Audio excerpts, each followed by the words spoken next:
Hey, everybody, welcome back to another episode of the Leadership Lab. My name is Dina Phillips, and I'll be your host. I'm back again with Jesse McCullough today, pharmacist and leadership expert. Jess, how are you doing?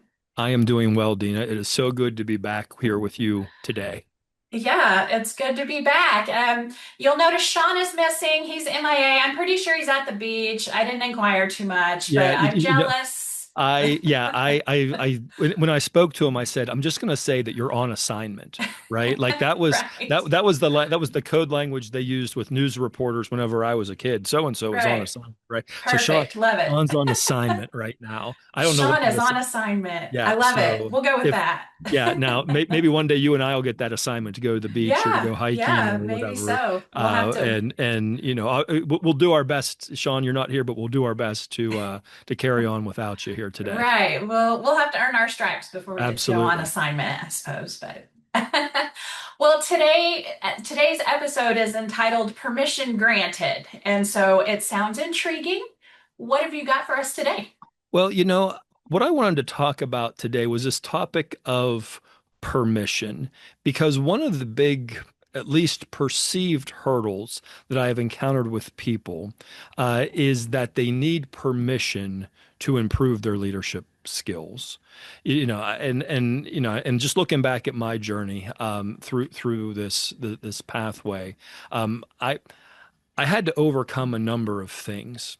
One of the first things I had to overcome was this misconception that I knew it all, or at least I knew enough. I would tell you that 15 years ago, if you would have asked me to rate myself as a leader, I would have tried to be humble about it. I would have said, Dina, I'm probably like an 8.5 out of 10. Now I tell you that because I saw a statistic here in the last several months that said something like 90% of people, or no, 53% of people would rate themselves in the top 10% of leaders within their organization. And if you just think about how that math works out, like it's not real practical. I was trying to be humble. I said, you know what? I'm probably an 8.5 out of 10. But then as I started to learn about leadership, what I found was is that I was absolutely an 8.5. The downside of it was is the scale wasn't 1 to 10. The scale was more like 1 to 100, right? It was like, oh, like my eyes were opened and I had to see that. But I had to overcome this misconception that I knew it all or I knew enough. I had to overcome this hurdle where I had to say, well, you know what? I have a farm D. For crying out, surely I must know how to lead people if I have this degree, right? And I don't know if that speaks to you or not, but like that was one of the early hurdles that I had to overcome. And Right. then another one that I had to overcome was this hurdle of comparison, because maybe I was an 8.5, but I would look around me and I'd be like, okay, 7, 6. And I don't know if that was real objective, but the fact of the matter was is that I would compare myself to others and I would say, well, at least I'm a better leader than this person. And so for that, then maybe I don't really need to be concerned about this. Now, at the time, I was working for a large organization. I believe we had about 100,000 employees. Um, and in that environment, um, I had to learn that there was so much in that environment where leadership was driven based on title and at least perceived authority. That if you didn't have a title, somebody's not going to listen to you. I remember one of my early days in role in clinical services, I got this email from my boss, and it was like, Jess, you need to take care of this. And I looked at it, and it was about somebody who had gone into one of our pharmacies to get an immunization, and they were denied service for whatever reason. You need to find out what this is. And then, so the email was forwarded to me. I got the phone call, and the phone call that came after that is, do you know who this person was? This person was the executive assistant to the CEO Like we can't be like there was so much around titles in that organization, and if you didn't have director after your name or VP, like you could absolutely get ignored. And so, one of the things that another hurdle that I had to overcome was just the definition of what is leadership, because I was in this environment where leadership was very much based on title and authority. And I've come to learn over the years that leadership is all about influence. How do you influence somebody to go from where they are to some better place? I don't know if any of those resonate with you, but on your leadership journey. But have you noticed any hurdles that you've had to overcome? Yeah, interestingly enough, when I was hearing you kind of describe your hurdles, I was sitting there going, really? Like people come into it like that? Because I was so the exact opposite. Mm, I had a really hard time if I wanted to think, okay, I should improve my leadership skills to find myself in a position to say, you have no business being a leader. Why mm, would you need to improve leadership skills when this is someplace you shouldn't be? You're not qualified to go. And so the only thing I could really resonate with was the title your right. experience, because I was like, I don't have a title. I have a PharmD, but that's not leadership. Like I have no business doing this. And it Mhm. was really hard to kind of find my way from, having the audacity to think that I could be this. I deserve it. I deserve to give myself, more training and this kind of thing. Mine was just like, you have no business doing this. Imposter syndrome was everywhere. And so Mhm. that's kind of how I came to it. But like you, I similarly kind of came and said, this is stupid. Like you're already doing the job. Why not allow yourself the time and the resources and things that you would need to do that job better, to be a better leader Absolutely. and that kind of thing. So Like, that's sort of how I got there. yeah, how many people are depending on you to do that job well? Like the when you think of how that spider webs out, it's not just your employees, it's your employees' families. It's not just the patients you serve, it's their immediate and extended family. Like your need to lead well, like it just cascades so dramatically. And I would imagine I've shared this story a few times. I don't know if I've shared it necessarily in this format, but Dina, I could take you to the sidewalk where I was walking. I could actually give you the latitude and longitude of where I was whenever I learned that leadership skills could be learned. And that was such an important moment for me because up until that point, I thought, well, it's just something that you naturally have, like your eye color or your shoe size or your height, right? But whenever I learned that you could learn better leadership skills, that was so liberating for me. But I was also then hesitant to ask internally about this because I was concerned, again, title driven, organization. I was really concerned about asking internally permission to improve my leadership skills because I thought, well, this is just me, sticking my head out saying, I don't think I'm a really good leader. Is there something that I can do? And that, somebody else with authority is going to say, well, if you don't think you're a good leader, let's just get rid of you. Right. Like that was a concern that I had early on. Yeah. Um, there was one time we were at an annual meeting. The company would have an annual meeting. Everybody would come in, and they had arranged for us to have these different breakout sessions. And with these breakout sessions, you could just pick which ones you went to. And I remember looking at the list, and there were some that were, merchandise. There were things that really didn't apply to the role that I was in, but I saw one on productivity. And I don't know if you've ever found yourself in this situation, but I would find myself in this situation quite frequently where I would start the day with 10 things on my to-do list, and at the end of the day, I would have 12. I would start the first 10 seemed to still be there, but more things were added to it. And so the idea of going to some session on how to improve my productivity was attractive, but I also didn't want to be the first one in the room. right? I didn't want to be stepping forth because and I'm sharing this to be completely transparent with you and with our viewers and listeners. And maybe this describes you as well. It was like there's this need to that we want to get more done, that we want to be more effective, that we want to be more impactful. But I certainly didn't want to identify myself as someone who was less productive.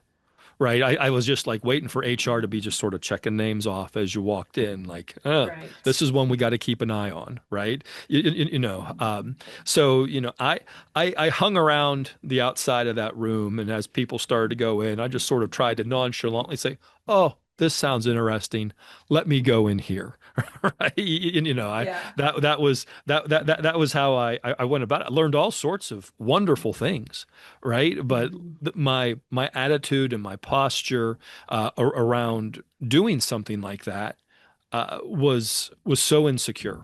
I was so insecure at that time, and I just want to share with our listeners, just there's so many skills that we can learn, and we in some instances uh, we need to give ourselves permission to do that because when I first learned that leadership skills could be learned, I was like, oh, wow. But then it was like I had to give myself permission to start learning them. And whenever I started doing this, and I think I've shared with you before how I did it is whenever I would go into work, each day I would go in early. I would get there early. I would shut the door and I would open a book up and I'd read a couple pages. That's what I did. And I would learn something. One of the first books I read was just it was like I think it was 101 motivational stories or inspirational stories, and the book was 102 pages long. So they were all like, they were all about a page long. And so I would read one of those, and I would read something else, and I would take the first few minutes of each day to do that, and that was so helpful to me. But as I was doing that, as I was growing, there was part of me that felt a little bit guilty. And I don't know if you've like as you've gone down the path of saying, "Hey, I need to improve this."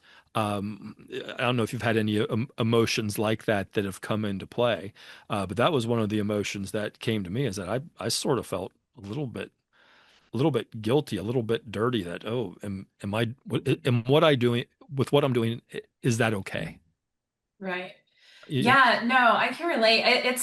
It's crazy sitting here listening because there is so much vulnerability that one has to be willing to open themselves up for by saying, I need to be better at this. Mhm. And, that is just such a scary thing to have to admit. And whether you're, afraid that if you admit that your own leadership tree is going to be like, okay, well, on this guy, like we already know he's not a good leader. He doesn't even believe Mhm. in himself. Or, just trying to make yourself like, hey, I know that I don't know these things and Mhm. I really need help. And that's just such a scary thing to have to admit. But it wasn't until I was able to where I was like, I could keep this to myself and I could continue along this path and it would probably be good enough. I'm not ending Mhm. up in HR every week. I'm not having, we're not having a catastrophic failure in the department, so it's probably good enough. But there's just always that nagging piece in you, like, I could just be doing better. Like if I Mhm. had better tools and I had better skills, I know that I could be doing better. Like you can do better, Dina. You can do better. And just Mhm. kind of finally reaching the point where mediocrity just wasn't gonna cut it. It's like, yeah, I'm not doing terrible, but I'm not doing well either. Mhm. Like no one's thriving. I'm not thriving, my employees aren't thriving. And just kind of reaching that place where you're like, I gotta reach out. Like I can't Yeah, keep doing this. you find yourself in survival mode, right? Exactly. I have these books here, one to primarily to make me look smart, right? I haven't read them all. I've opened most of them up in full Right. transparency. I have, Right. but and I don't know. Oh, here the book's right here. Um, this wasn't part of our plan, but the book Good to Great by Jim Collins. I don't know if you've like this. I This is have all read that. you may have heard of it, but like all you have to read is like the very first sentence in the book, and it says, "Good is the enemy of great." Right. And you can dig a lot more into that. But there's so many people that they get to good enough and they stop. And I'm telling you, in the world today, with all the challenges that we face, the world needs better than you being good. The world needs better than Right. me being good, right? That and I think if we think about it, I would ask Dean, I'd ask you, and I'd ask any of our viewers or listeners, like, do you feel that you've maxed out your potential yet? And Mm. I think if we're honest, we would say no. I'm operating at some percentage less than 100% of my potential. Now, maybe you're at 95. That's great. Maybe you're at 65. I don't know where that is. That's for you to answer. But like, there's a lot of people that would benefit from you ratcheting that up. A few percentage points, right? So if good is the enemy of great, we also have to keep in mind that great's the enemy of good, because that was part of what stopped me to begin with. Is that I'm not that good or whatever, and there's some people that becomes discouraging to, right? Right. So I share that just as a perspective to consider Yeah, here. I think another interesting perspective that I have with this is, kind of going back to being a little bit fearful and afraid to admit that we need help or we need to Hmm. improve this or I need a better, role model for what I need to be doing here.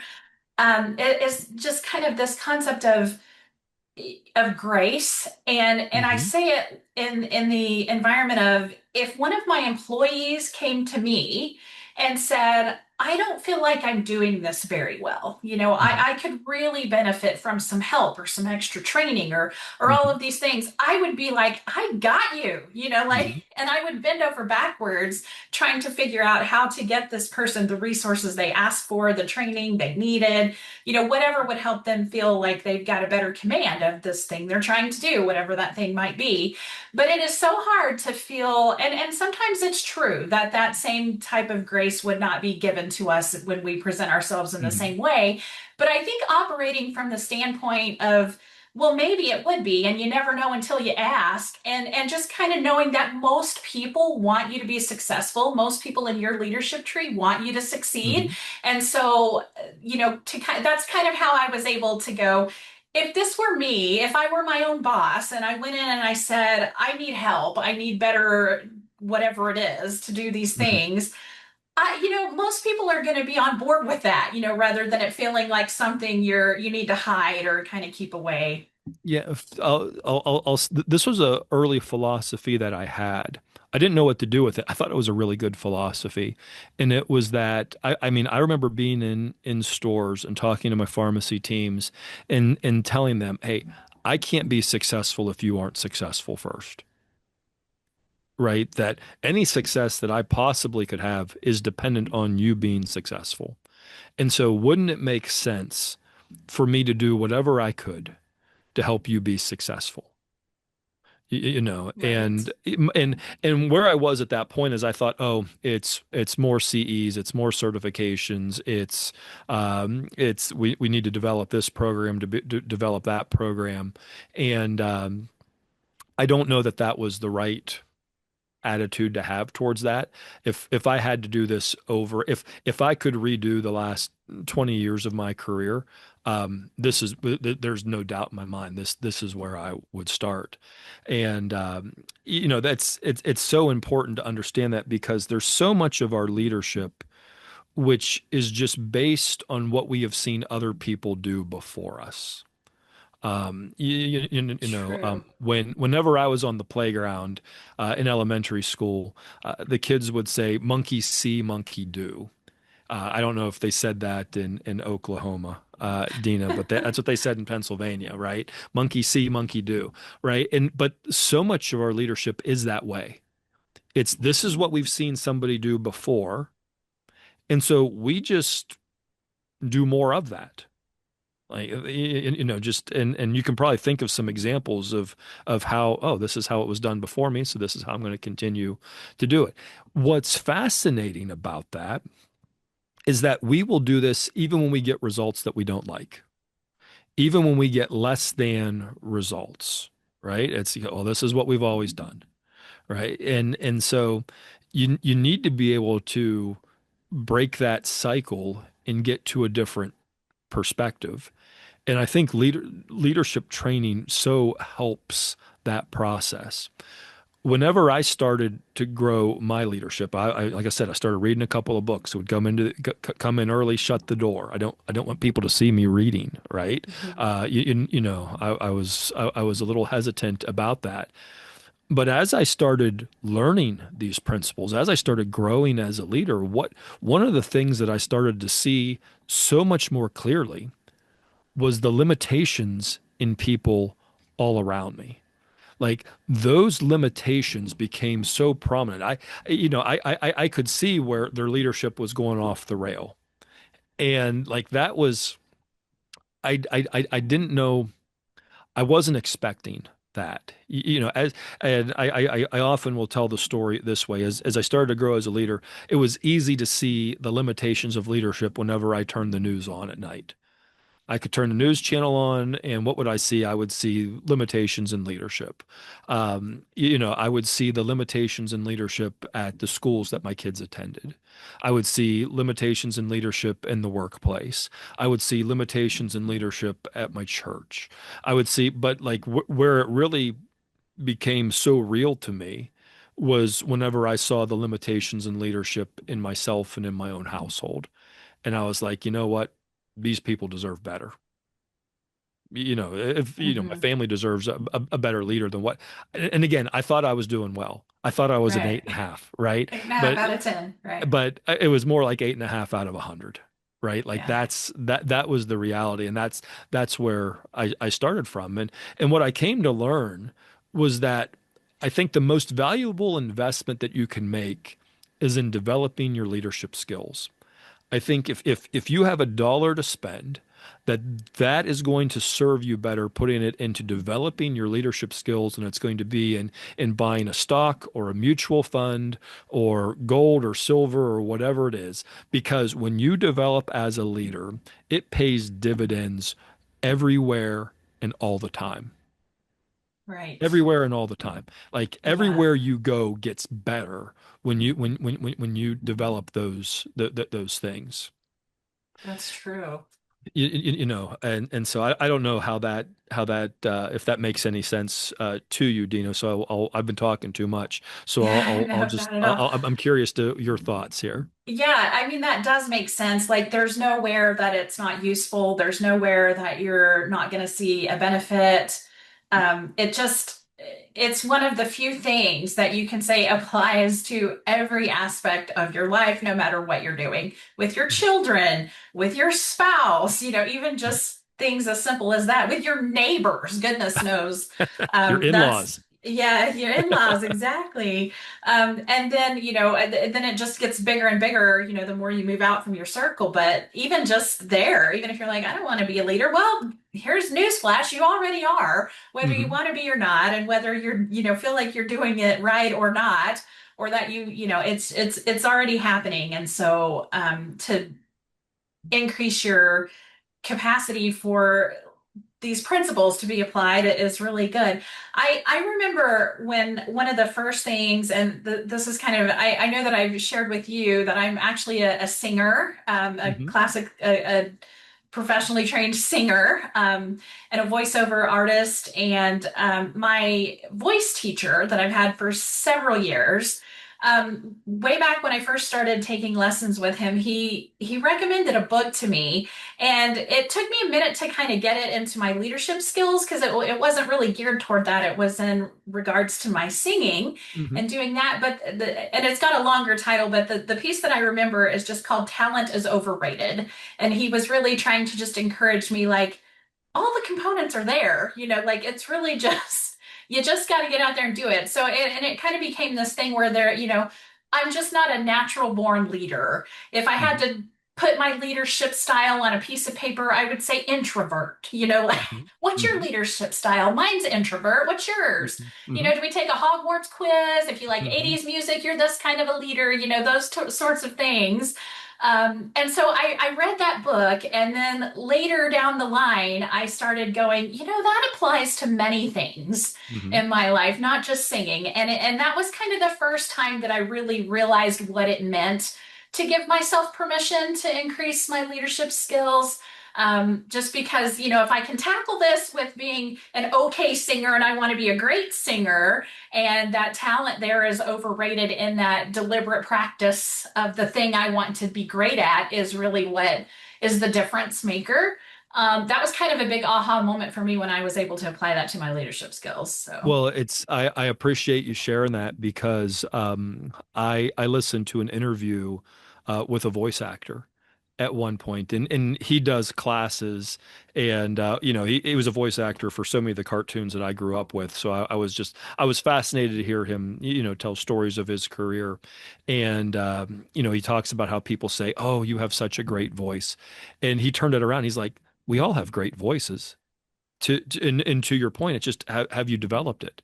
Have you nurtured it? Have you done these things? Like every one of us has a voice that, well, I don't know that I completely believe this because I've heard myself sing. Maybe you can correct me on this, but you know, with time and training and repetition and correction and evaluation, right? You can get better. Like there's a whole science absolutely. to how you breathe when you sing, right?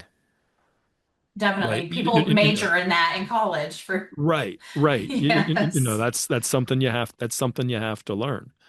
So So, if that's our listeners wanted to take away from this as we start to wrap up here, mhm. um, where do we start? What do Well, we do?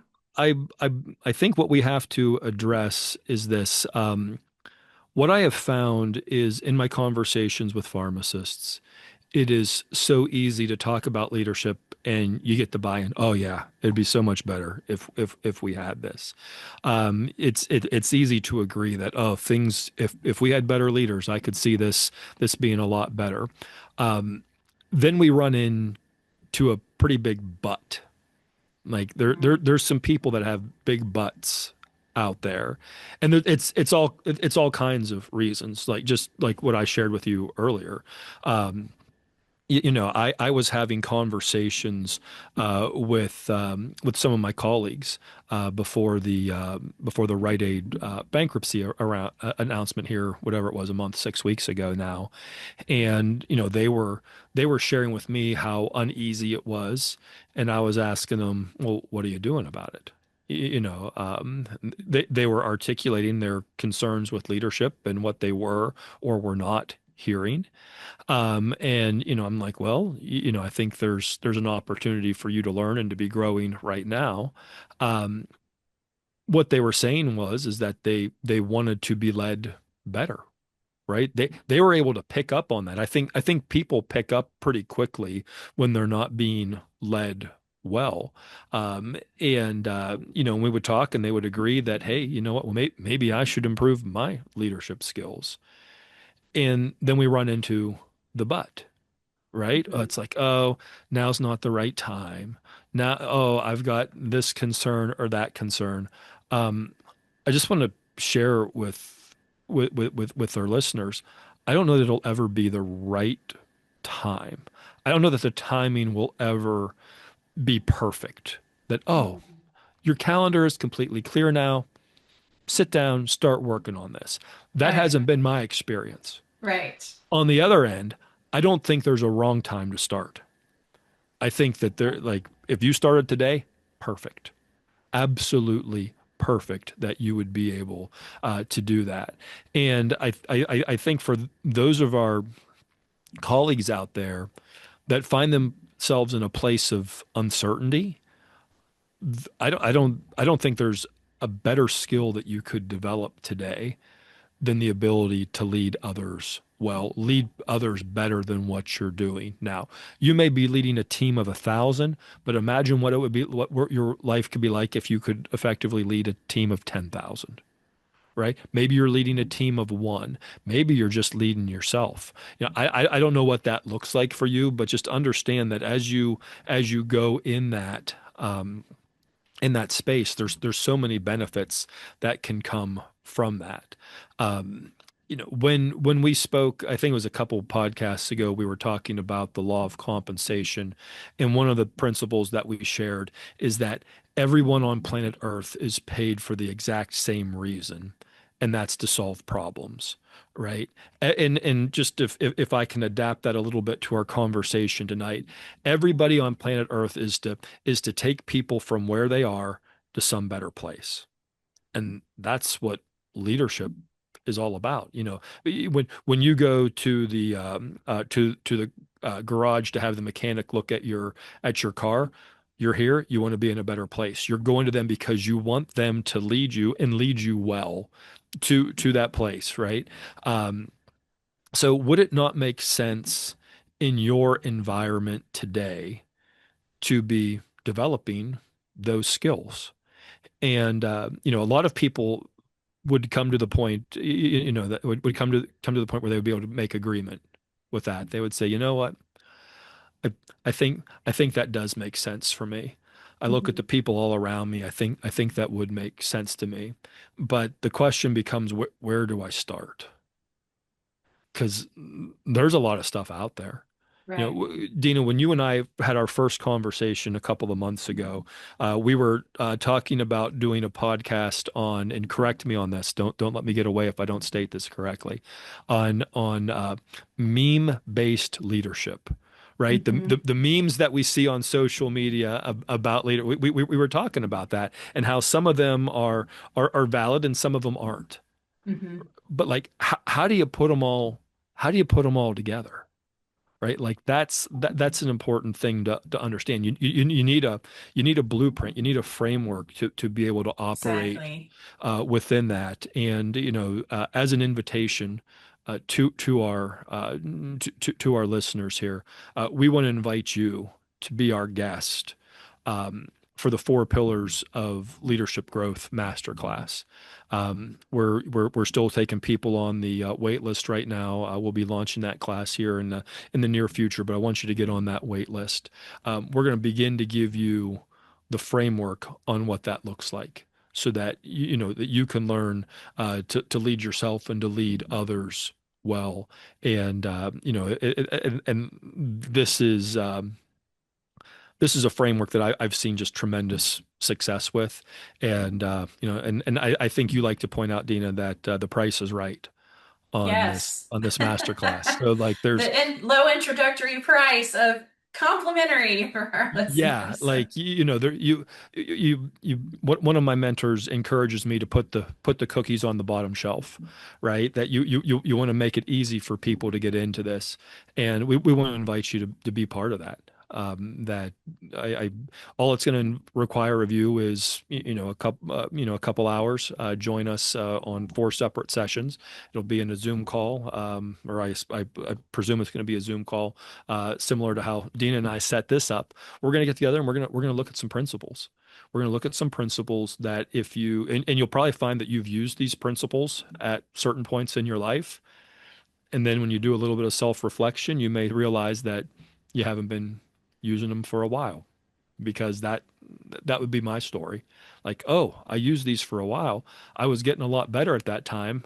I went away from it, and now, and so we'll be sharing those in that master class. So I would encourage people to sign up for that. Yes. Well, I know I personally am looking forward to that class, so I'm excited about it. Well, thank you to our listeners for joining us today.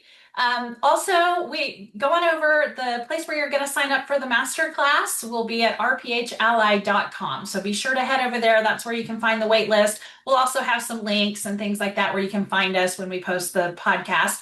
But don't forget to do that. And also, there's some wonderful resources over there on RPH Ally. So there's a lot going there. Just check out the website. We'll do that. You can find Jesse, Sean, and myself all on LinkedIn.